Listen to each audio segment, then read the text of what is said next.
we could not post for a couple of weeks and we still make money. In a very short space of time, we've got 1,000 followers, 5,000, 10,000. It doesn't matter what you do. If you can get a post to go viral, then you're going to be winning and you're going to draw attention to your business. My tip to anybody would be Yes, we're back with another Creator Pod with me, Ross, and this week I'm chatting to Ollie from iDoctorUK. He's used YouTube and TikTok to take his business to the next level, and he's going to let us in and see a little bit of the behind the scenes of how he's done it. I hope you enjoy this one. So I wanted to talk about social media and how you're using it to boost your business. But before we do that, do you want to just give us a bit of a background, like what is the business that you're doing and like when did you start it? How did you get started? so my name's Ollie. I run iDoctor, which is a phone repair shop based in Sheffield. We've been going about 5 years now. Um, and we started off as a go-to-you service. So I used to go to the customer in my truck, and we used to fix the phones for customers on location. Then various things happened. Broken leg, couldn't drive, so I ended up working from home for a little bit, and it worked out a lot better. I could get a lot more repairs done and make more money essentially. Um, so we just sort of realised, okay, we need to move into a bigger place because we're getting too busy. We've got too much equipment. Moved into another workshop that was really big and loads of room for equipment, but no passing customers. So now we're in a shop on Chesterfield Road in Sheffield, and we're really busy. At the same time, about 3 years ago, I think I posted a TikTok video. I've always sort of been into doing stuff on social media just to get attention for the business. I'll explain that in a little bit. There's one what's quite funny and silly, but I've always been into that. We posted a TikTok video, got 1,000 views straight away, and I was like, "Wow, this is amazing! I've just reached 1,000 people. What I would have never reached on platforms like YouTube, Facebook, Instagram." Um, and then just carried on from there. Posted a few more, and then they just got bigger and bigger and bigger, and lots of views later. We're in a position where we like push out videos regular. Um, Yeah. so What made yeah. you take that leap originally then? Because were you, Um, have you always worked for yourself or is it? Yes and no. Before I did this, I worked in the railway industry, doing civil engineering, and I was working away from home for a long time. I was down in London, Birmingham, Blackpool, and I've got a young family at home. It's not ideal when you're away from home 2 weeks at a time and then just having a weekend at home and then working away again. So, um, really, it was just being fed up with that job. I'd set up this business probably 10 years ago. And then Facebook sent me a notification one night, and they're like, "Your page has been active for X amount of years. Do you want to? If you don't log in, it's going to deactivate itself." And I'm like, "Oh, you know what? That was actually a really good little thing what we had going on there. I wonder how we could do it again, and if it'd work." And anyway, it did. It did work, and I just took a blind leap of faith, really. Yeah, I feel Um, like that's the story that lots of people have, that they get tired of where they're not tired of where they're working, but think these are definitely a better work-life balance here. It's kind of see my family a bit more. But you've yeah, actually like made the jump and started doing it. yeah, Uh, yeah. I think regrettably, if I did it again, I'd do what a lot of other people do, where they sort of build it up on the side hustle sort of way in, and then figure it out. But I literally just quit, took a little bit of time off, probably took 6 weeks off, and then I just started the business from day one. And day one, I like literally, I tried to open a phone and I just broke it. I didn't even know what I was doing. yeah, that's bold. Like, there's a Mm, lot of people that just wouldn't go straight into it like that. yeah, But yeah, it was you've already ridiculous touched looking on back. it. You already touched on it a little bit. Like, what was your relationship like with social media before iDoctor? Because obviously, some people are just consuming. Some people like go really into it and actually post stuff. Like, where did you fall on that scale? Okay, so it was purely from iDoctor. But before I did iDoctor, I didn't really post anything on social media. It was just purely consumption. Whereas when I started iDoctor, we just had a little bet.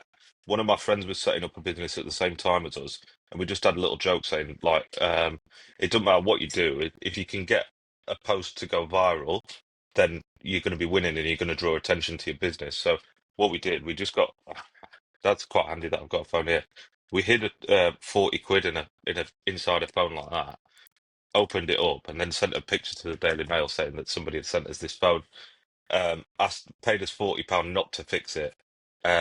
And it got picked up by a lot of people that it went to like Lad Bible. I Lots think of I've really, seen that. Yeah, yeah, yeah. it said Lots of like, really, "Tell my wife you can't fix it" or something like exactly, that. Yeah, exactly. Yes, yeah, yeah, yeah. So yeah, it was just a ridiculous stunt. It weren't true by any means. But it got picked up by lots of really bad news resources, and it generated some attention to our business. Not necessarily good attention, but it got people to look at our social media pages, really. yeah. So obviously, I'm assuming there was a lot more before that viral one. You said your first one got like 1,000 views. How did the Mhm. first couple of video goes after that one got like say 1,000 views? Was it like a win after win after win, or was there a It bit of a it lull? it no, it wasn't like I've spoke to lots of people since we've started doing it, and it was fairly sort of quick and consistent that we were getting a lot of views. It all started realistically. I downloaded TikTok, and at that time, TikTok was for kids and people who do stupid dances. And I'd downloaded it. I'd seen a few people who were fixing phones, and I just thought I could probably do that a little bit better than that. I had a go at it myself. Looking back, they're terrible. Um, but I just sort of had a thought I could do it a little bit better. Um, Give it a try, and yeah, I think maybe by video five we'd got about 500,000 views on it, and that was the first one what were like really sort of stonking, we'll call it, and it Yeah, it were really growing fast. And yeah, I think in a very short space of time, we've got 1,000 followers, 5,000, 10,000, and it just grew real quick. I don't know the stats for like the first year, but I reckon we probably did about 100K in maybe 100 or 200K in the first year on TikTok. yeah. Was YouTube and TikTok always going to be part of the business, or did that Um, idea sort of come to you later? so YouTube had always been a part of the business. When I first set it up, I was watching a lot of people on YouTube, and I thought, "Oh, you know what, I really would, I'd like to be where they're at." And I'm not saying that we surpassed any of those, but well, I am. Let's be real. I've surpassed some of those in terms of the view count, follower count, and stuff like that. Maybe not in ability or anything, but definitely in the quality of the videos. I was having my hair cut yesterday, and my barber always asks me about it, and because he wants to do TikTok and do this and do that, but the people are afraid to just sort of give it a go. And they think too much into it, and they like spend so much time planning what they're going to do. So he's always asking me questions. I'm like, you just got to do it. Um, but the thing that I usually say to him is that I'm not that good at my job. I'm all right at it, don't get me wrong. We put a lot of time, effort, and level of detail into the jobs that we do, but we are pretty good collectively. So there's myself and Alex, who is a professional videographer. Collectively, we're not bad at making videos. So that's what it comes down to, I think, and getting an understanding of what people like. Yeah, I Um, think if you own a business and you're looking to like introduce social media to it, it's like it's not like your original thought to think I want to be in front of camera and I want to be mhm. creating content. So I bet you worry about like what people are thinking of you, but in Yeah, yeah. reality is people don't care. Yeah, Like 100%. This is what I say, right? I paid somebody who I knew was into like performing arts and that kind of thing. She'd done like music videos and that sort of stuff. And I paid her for like just a sit down session, talk to her. And this were very, very early days. So it must have been in my head at the time that I wanted to do YouTube videos. Um, and basically I paid her like an hourly rate for her just to say, nobody cares what you say, nobody cares what you sound like. And nobody really cares what you're going to put online because it'll be forgot about in a couple of minutes.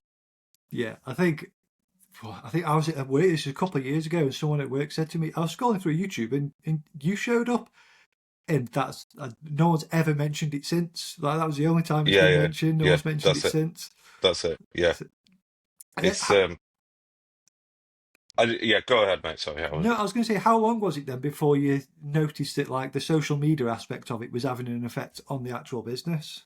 I literally like well, once that video had got like 500,000 views, so like five videos in, we were getting like 100 messages per day on Facebook for people who wanted to get their phone fixed by us because I think that particular video was like saving some data or something like that. So Yeah. that in itself is a fairly niche sort of skill, but it's quite desirable for people because people drop their phones in swimming pools, people lose data all the time. They keep their data on phones. So we don't just do like the basic repairs, we do a lot of that as well.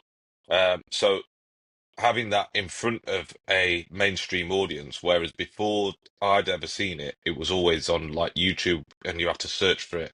And it's all mainly instructional videos, or it might be in Indian or Chinese. Um, so putting that sort of skill in front of people helped instantly because people don't even realize that there's people who do that in the world. Yeah. Were you already set up to deal with that then? Like, could people, like, say, obviously people find you on TikTok, could they send you your phone, or did you have to like scramble and get something set up? It was primitive, I think. I think it was primitive. We did have a website set up already uh, that was functional to a degree where, but I think we had to add a product on there. I think that was the easiest way to solve it at the time. We added like a diagnostic service. Um, and I mean, we don't charge in store for diagnostics when we're fixing somebody's phone. But for that, we had to charge a £15 fee. Otherwise, we'd have just got, if we'd have put it on for free, we'd have just got hundreds of orders and people wouldn't send them or do things. They'd just check it out. We'd have like a load of orders through and nothing had happened with it. So we put that online and that works well. It just allows us to create a ticket for the repair really and then manage it from there. Yeah. That's been sort of constantly developed since. And it wasn't designed for that purpose at the start, but it's sort of developed into what it is now. Yeah. So you do a few different types of videos then. Let's start with the shorts. So these are going across TikTok, YouTube, Instagram. Hmm. Which platform have you found is like working best for you? So it's It not just changes. numbers. I'm thinking like convergence into like what's actually doing Yeah, well. yeah. I think that it's hard to say. I think most people who send us stuff have seen us on TikTok, right? So they're the people who are mailing in. So that seems to reach a broader geographic demographic. Um, Whereas Facebook and YouTube seems to be a lot more localized because we get people in the store who say, "I've seen you on Facebook, I've seen you on YouTube." So I don't think TikTok reaches our local audience as well, but Facebook and YouTube do, if that makes sense. So, Yeah. but the shorts have been the most successful for um, see, the problem is like it's hard to put it down to like everything because the shorts reach customers, so that converts people into customers, which is great. Whereas the YouTube videos, we do the instructional stuff, so that's like literally step by step DIY stuff, and that reaches the repair community. So I'm fairly like we have been big-headed, well known in the repair community as well, which can convert into customers. People buy parts off us and do that kind of stuff. So we've got a lot of different streams where we generate revenue, um, and that all comes from so many different sources. It's hard to sort of pinpoint it because we Yeah. don't ask either. Like we don't just say, "Oh, where did you find us?" We maybe we should, but it just doesn't fall into the general conversation really. Yeah. Is there a specific kind of short video that does well for you then? Because you do a few different kinds, don't you? There's like a repair, there's a skit, and like Yes. you do like a bit of customer interaction ones as well, don't you? Yes, yeah, yeah. So yes, we know what does well. Before Ollie answers that question, if you're enjoying this podcast, I just want to ask that you leave us a review wherever you're listening to it. It really helps us out. Anyway, back to the video. Right. Generally, if I want to get a lot of views, I will put a ASMR video. So that's purely the clicking of the repair. Usually it starts off with a solid hook where I slam the phone onto the desk like that. And that gets people's attention straight away. The hook's obviously very important. Um, that will get loads of views. But the problem is with those views is because there's no speaking on it and there's no language on it, it reaches probably Philippines, Pakistan, Singapore, literally every country where then we no disrespect, they're not going to become customers. It reaches those countries. So for me, those ones are fairly useless as a tool to generate customers. But if I want to bulk up views and bulk up the followers, I'd spend a week just making those videos. Yeah, so Um, I actually fell into like a little trap with this. So I think my first 100,000 view video yeah, was like an ASMR type video. hmm Like they weren't English speaking, so my ad yeah, revenue went down on it, yeah, and then yeah, they also yeah, weren't buying anything. So hmm that's like a good point that you've made. Like if you've got a business, you probably want to stick like yeah. talking to the people that can actually buy the product.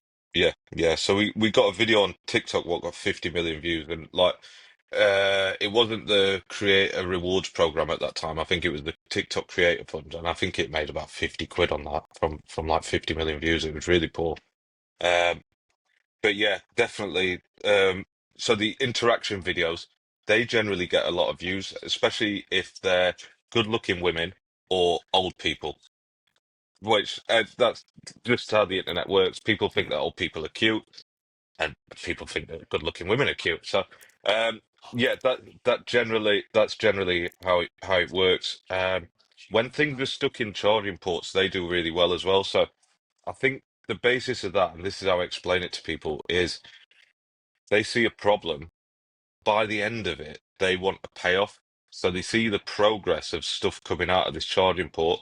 They stick around to the end, and they get the payoff and the reward yeah, that they wanted. So that obviously is good for the algorithm. I spend a lot of time thinking about stuff like this, but generally I've found that watch time is the most important. So watch through rate. So if there's a payoff at the end and people are watching through to the end, then it's going to push that out to more people because it thinks it's entertaining. Whereas obviously if you've got a video where a 60-second video that people are getting to 5 seconds and swiping through, then it's not particularly interesting. Um, yeah. So you've touched on it as well with like the long form ones. They are more like the explainer tutorial type things, mhm. and they go to like a different market, isn't it? Like more industry, people repairing phones and actual people watching it for the entertainment purposes. Yes. Is there like a huge difference in like the interaction on those videos? Like, do you get a lot more comments on the longer form and stuff like that?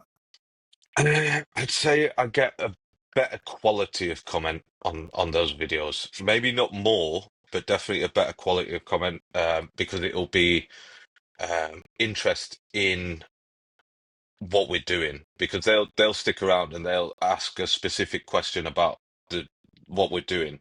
Whereas TikTok is like famous for just really jokey comments. I Yeah, don't want to swear, but you know what I mean. yeah, Just people taking liberties out or taking the piss out of somebody, and it's that kind of comment on there that usually does us favors as well because like if there's good comments in there, then people stick around and they're watching the video, but they're actually reading the comments. They're not maybe not watching the video, but they're reading yeah, those comments and they're spending time on interacting with that video. So, yeah, the quality of comments is definitely better on long form videos. But it's obviously a lot harder to reach your audience with that. yeah. That's one thing we found difficult sometimes. Yeah, they still look like they're doing really well though. Like, were you surprised with like how much interest in them? Like, were you expecting them to do so well? Uh, Big-headed me strikes again and said yes because Yeah, we believe that we're delivering a very good product for free and in good, well explained and good quality video. If you compare it to other people who are making similar videos, then I honestly think they're almost professional quality, I'd say. So yeah, I think they deserve to do well, those videos, from my point of view. But yeah. that's again, big-headed me. I pay somebody to make these videos, so yeah, they better do well. Um, No, but I mean, the proof's in the pudding, isn't it? Like YouTube's yeah, grown loads over the last, well, let's say 12 months. It's grown like mental, hasn't it? So like, yes, what does yeah. the timeline look like then from like zero subscribers to near enough like 190,000 now, isn't it? You know, Alex is better at explaining this with me. But let me try and figure it out. Um, so YouTube subscribers, I'm trying to think. He started in December 22, December 22. So that was just over 2 years ago. At that time, we had 5,000 subscribers. I was trying to post regular, but we weren't posting shorts on there. It was just purely long form videos that were average and needed a lot of improvement. There were too much waffle in there, too much detail. And then Alex came on board, and the biggest difference that we made there was that we were posting regular, but not regular enough to see a big difference, right? We were posting maybe once a month at that point because he was only working 10 hours a week. We saw a big improvement just by posting once a month, one regular video. We went up to about, I don't know, about 20K by December the following year. Yeah, 25K December the following year, so December 2023. But we were doing all right on it. Um, and then last year, it literally just went boom, like just skyrocketed. But I think we were posting shorts as well. And then obviously, if you look at the timeline of when ChatGPT was released as well, that's been a really, really good resource for us to improve video tags. So we weren't putting much description or tags into videos before. Descriptions we write ourselves because ChatGPT does it terribly, but it gives us video tags. Those long form videos that we're posting, our target audience is searching for that content. People don't go onto YouTube and browse us telling them how to fix a phone what they've not got. Whereas they will go onto YouTube, search for a specific problem with a specific phone, and then we come up at the top there and they click our video and they watch it through. So the tags really help that. And it's like a catalyst and really speeds up it being found and sort of available to people when it searches. So if we put a video on and it has no tags, it'll take probably 6 months to 12 months before it starts getting picked up in search and picked up by YouTube. If we put tags on it, it maybe takes 3 weeks. So Yeah. that was a big difference. So I for was going to sure, ask you, like, what do you think, like, kick-started the growth? But it's like the understanding of SEO, learning SEO yeah, mixed yeah, in with the yeah, for sure. shorts. Yeah, yeah. But yeah, So that kind of stuff, the tags definitely helped. And just once we got to that December last year, I think we might have been monetized for a year, and it had grown a little bit, and it sort of meant that Alex could um uh, every bit of money what I received from YouTube, I put into Alex's wages. So I increased him from 10 hours to 20 hours, and now he's on 40 hours a week. He works full time. Um, YouTube pays for that, and then we make a bit of profit off it, and um, so it does well, and it's created a job for somebody, which is nice as well. yeah. But TikTok as well, 1 million followers on TikTok, that's no mean feat. Like, how does that relate to the YouTube growth? Was it a similar time frame in it going up, or was that beforehand, or? No, no, that was probably previous to that. That was probably 2022 was probably the best growth year on that. I think 2022, 2023. We hit a million in 23, but it took a long time to get from I think 600K up to a million because it just, you know what, I had a bit of a hard time with TikTok because it was sort of I was running the business on my own. That was difficult, and I was creating these videos and I was managing everything. So we're getting like 100 messages a day of people who wanted us to fix their phone. We're taking in way too much repairs. I couldn't manage it, and I didn't have a full-on breakdown, but I just had a really hard time managing it. So I just stopped posting on there. And that probably affected us pretty badly when, as a business, when you go from taking in, let's say, 10 to 15 repairs a day to taking just five in a day. So that's difficult, and we had a rough year, or a rough 6 months based on that. Uh, but employing people has changed that massively. We've grown from just like I say myself. We've now got, is there five of us? Five of us. Yeah, five of us. What's six? My wife comes one day a week. So yeah, we're a growing team, and finding people to do the jobs that I find stressful is the best way that I can sort of grow it, and means that I've got enough time to spend in my own head Yeah, that working out was ways to actually move going to forward. be the next question was going to be like, how do you find like if you had a tip for someone that was in this situation that had a business and wanted started to make videos? You know, that 100%. I was thinking about this the other day. So my tip to anybody would be to, if you've got a business, right, instead of prioritizing removing yourself from the manual labor of the business, I would prioritize, because a lot of people want to build a business and then they want to manage the business with employees who did the job that they did before, which is great and it works brilliant and that's the traditional way of doing it.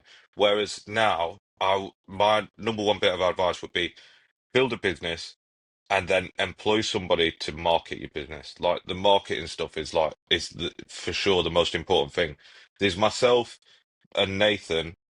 We do repairs full time, and then I've got Alex who makes the videos full time, and then we just took another young lady on, and she's doing part time, 20 hours a week, um, and she's looking after the web admin stuff. Um, and then she will move into like marketing, like email marketing type stuff in the future. And then the other guy, like a Saturday boy, he comes and does some repairs. And then my wife, she's the real boss, I suppose, Yeah. and she makes the final decisions. So obviously you've mentioned it already, but you're posting on TikTok, Instagram, YouTube. You've got your long form videos. Mhm. You've got the podcast as well. You've Don't mentioned don't the forget stress. Facebook in there. You've done that twice. Facebook Facebook as well. Is that it's ridiculous. Yeah, we've got like 450K on Facebook. that is It meant? reaches a lot of people. That I think a a lot lot of of people people forget about Facebook because it kind of they gets do left, because it's doesn't it? full of like boomer age people. Whereas like the young people aren't on Facebook, so they think, oh yeah, Facebook's dead and buried, but it's not by any means. People spend a lot of time a day on Facebook. Um, Yeah, it's probably my most scrolled social media just because like my yeah, yeah, family and my friends are on there. for sure. Yeah, yeah, that's it. That's it. So But obviously yeah, you've got to fit all that in as well as running the business. So hmm you said it's stressful. Well, what have you done to make it easier on yourself? employ people.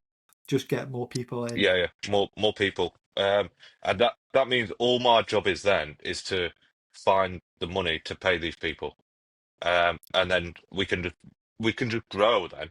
Like a lot of people have said that to me in the past about like employing people, but it's so hard to do that when a lot of people who are probably of a similar mindset to me who own their own business or have started a small business and you micromanage everything. You're a complete control freak because it's all yours essentially. But letting go of that control and stopping micromanaging people and letting people do what they want to do. These guys are all laughing at me saying this because I'm Yeah. the worst micromanager in the world. But letting go to some extent will definitely help the business grow. That's what I've found, and it's early in the year, so it's a good time to be thinking about sort of how you're going to move forward through 2025. But that's definitely my resolution this year is to be more efficient, and being more efficient for me means that getting other people to do it for me, really. Yeah. And with the social media side of things, and so you've used the money coming in to employ somebody to do it. Like, hmm how does that break down, like the money coming in from like you, if you think of it as a pie chart and the money from like all the different social medias, how much is that is YouTube, TikTok compared to the others? Like what percentage? So compared to the business itself, No, just compared to each other. So like from oh, social okay. media, how what So I'm percentage is gonna coming say from? YouTube 60, TikTok 30, others 10. I'm gonna Yeah. say. And was it Um, all of them together that were bringing in the money to hire someone, or was it like were you looking at one of them in particular? Say YouTube. when YouTube. YouTube. It's all based off YouTube because that's literally it's consistent. That's the thing about YouTube. We could not post for a couple of weeks and we still make money. On TikTok, if you stop posting for a couple of weeks, you go straight back down to earning 20p a day. Like within a day or two, it stops paying out. Um, with our we've done a few like brand deals and done some cool stuff, but our niche in particular, we found it difficult too because all we get is people wanting to advertise like accessories, phone accessories. And I just can't sell my soul like that.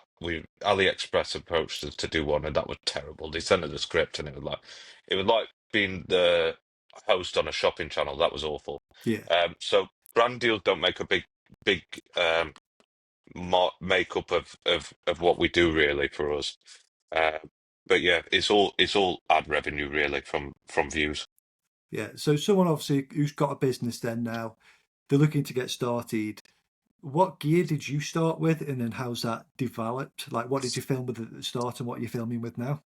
But just by chance, I've not set these up as Yeah. props. I've got a phone roll that's conveniently here, and this is the best thing ever, right? It clips onto my desk, and then I can move it around a lot. If you watch my videos, they're really dynamic, and there's always something moving within the video, and I'll spend a lot of time, or Alex spends a lot of time cutting through each clip to make sure that even if it's just a screw being moved, like my hand moving across the screen, there's always got to be movement going on in the video. Otherwise, that's when people click away. If it's still and boring, people move off.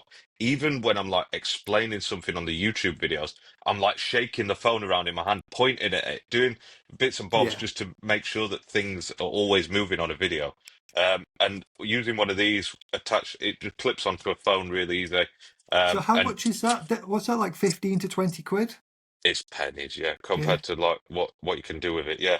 This one's taped together because it breaks all the time, but yeah, 20 quid at most for one of them. It clips onto the desk. You can point it at you, you can point it at what you want. It holds it real nice and still. Um, and it's a good tool to get started. And I just record on a phone. We've talked about buying like expensive cameras and stuff, but because we sometimes use multiple cameras, it's much easier just to get the latest iPhone, cheaper, and obviously it's multi-purpose. Oh yeah, another prop here. This is really good though. A DJI Pocket 3. Yeah. Um, but for starting out, just use the phone and point at yourself or pointing at what you're Yeah. doing, and that Everyone's that got a does the phone job. anyway. If that you Yeah. use your phone plus 20 quid for the stand, Yeah. then you can get And then started. software wise, CapCut's dead good now. But when I started, they weren't CapCut, or they might have been. It was just not very popular. I was using this really, really bad video editing app. It's really good at recording screen recording, but it's the only one what I knew, and I had a license to. But we use either. I quite like CapCut for desktop.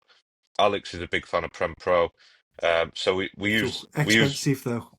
It is expensive. It is expensive. But it does the job really well, and it's subsidized by the revenue that we generate. So it's one of those expenses that's worth it. But CapCut's nice and cheap, the premium version, and I found that it's really good for if you want to make like running titles on Prem Pro is absolutely ridiculous. It's so sorry, like captions and like the quick gimmicky TikTok stuff, if you want to do that through Prem Pro, like you're going to spend hours doing that. Yeah. Whereas in CapCut, it's based, it's made around creating that sort of content, so it's dead Yeah. easy. Well, I think TikTok own it now. So Yeah, so I that's right. think it's built Yes, to be like idiot proof, and yeah, you yeah. can just pick it up and start using it. That must be why I like it, and he done. But that brings us towards the end then now. So I've just got one more question for you then. Go So ahead. if we had to start again on the social media side of things, is there anything that you would have done differently? Anything that maybe you would have done more of, or you spent too much time on and you probably would have done less of that if you did it again?